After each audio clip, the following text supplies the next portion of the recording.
What's up mga Ka-Vidz? This is Dan of VidzMoto once again. So today is another special day kasi mag-change oil tayo ng ating Honda ADV. So kung kayo ay bago lang sa channel, don't forget to click the subscribe button and hit the notification bell para lagi kayong una sa mga upload ng VidzMoto. Shoutout nga pala kay Sir Joey, kay Sir Bobby, kay Sir Paul, kay Bon, kay Ronald, kay Rodolfo, kay Bronx, kay Richard. Yan ang mga kalkal boys ng Areso. Tara, let's get started. Okay mga Ka-Vidz, sa pag-change oil nyo, kailangan nyo itong mga bagay na to. So syempre yung oil natin is Javelin. Okay, yan yung ginamit nating oil sa ating Honda Click.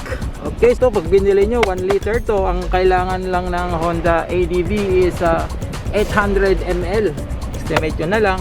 May kasama pang rag, basahan, tsaka itong 12mm na socket wrench para dun sa drain bolt natin dun sa ilalim.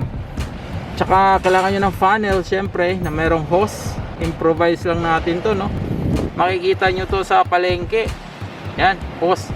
Tsaka langgana, drain pan. Eto, sa palengke rin to nabibili. Yan lang ang kailangan natin sa pag-change oil. Tara, let's go! Ito mga Ka-Vidz, no?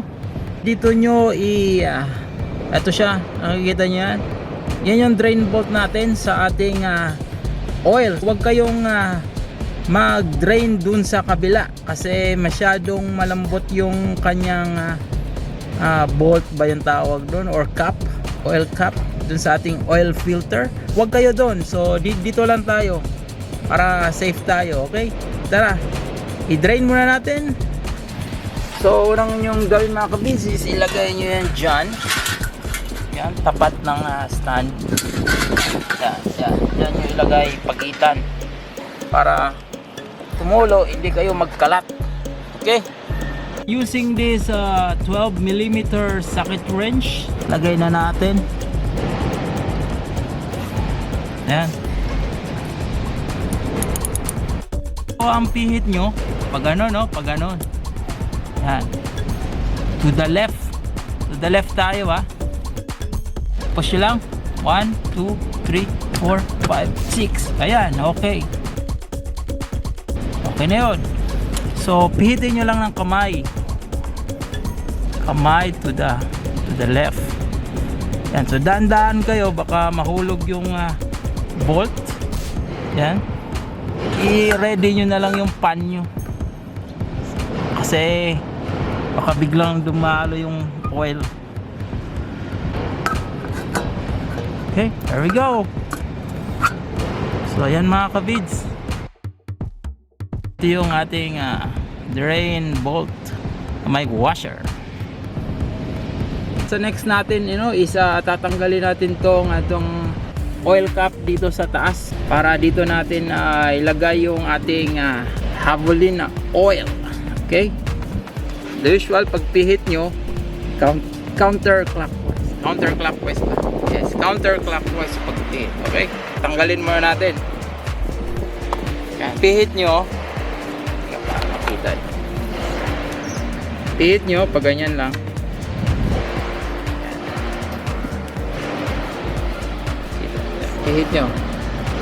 Pihit nyo lang. Dapat higpit tao lang to. Huwag nyo gamitan ng plies.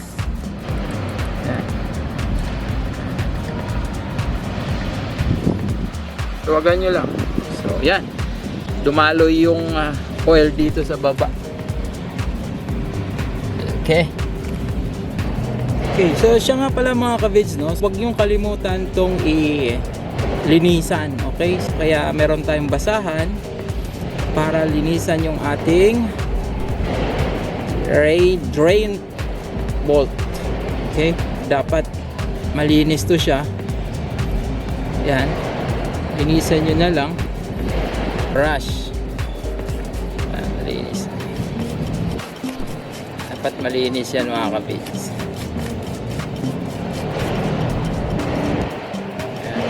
linis na, okay? So dapat walang ano yan, walang saya dapat yan. Linis na malinis. Kita yun naman. Gaano kalinis yan, oh. Diba? Huwag nyo rin kalimutan linisan yung kanyang kasamang washer. O yan, washer natin. Focus ka. Hindi ata ma-focus. Basta ito, washer. Huwag nyo kalimutan linisan ang washer. Kasi bawal ang dumi. Dapat laging malinis tayo. Hindi yung salpak lang ng salpak.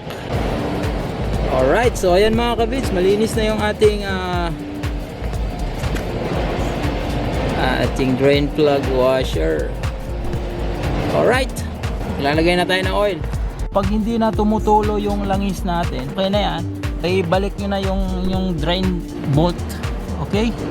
Higpit tao lang, no?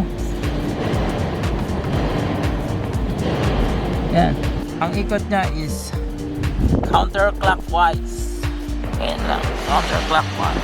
So dapat walang sayad, no? Yan. So pag mahigpit na, sa kanya siya gagamitan ng wrench. Yan. Yan. So dapat yung higpit nito hindi masyadong mahigpit, hindi rin masyadong maluwag. Higpit ano lang, higpit tao. Yan, okay?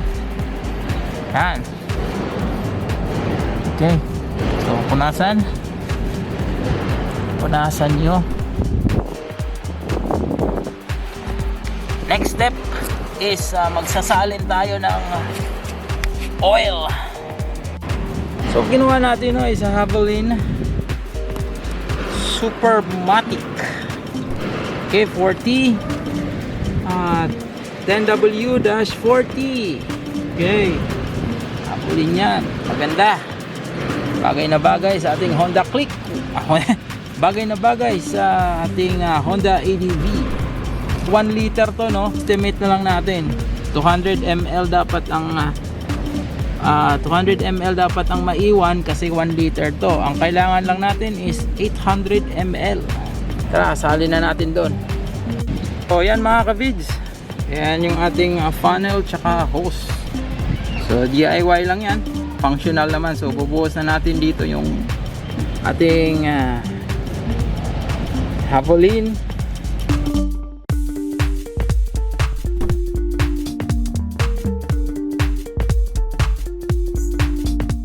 Tapos na natin i-karga ang 800 ml. Taktak nyo lang, tapos lagay nyo dito sa ating, kung makikita nyo 800 yan, 200 lang naiwan. Okay, dapat linisan nyo muna to, no? Dapat malinis na malinis yan bago nyo i-salpak yung ano nyo, yung itong dipstick. Okay, so malinis na, ilagay na natin dipstick. Make sure na maayos ang pagkalagay, smooth, walang sabit. Yan, yan, fit tao lang to, no? Yan, fit tao lang. There you have it mga ka-Vidz. So nga pala mga ka-Vidz, so anong gagawin nyo dito sa lumang oil nyo? So gagawin nyo is ilalagay nyo siya dito sa lagayan, okay? Tapos sa kanyo itapon para ano, safe tayo sa ano, hindi tayo magkalat. Okay? That's it. So yan yung paano mag-change oil ng ano, Honda ADV. So napakadali. There you have it. Hope na meron kayong natutunan na konting kaalaman kung paano mag DIY change oil sa ating Honda ADV. So napakadali, di ba? See you next episode, guys.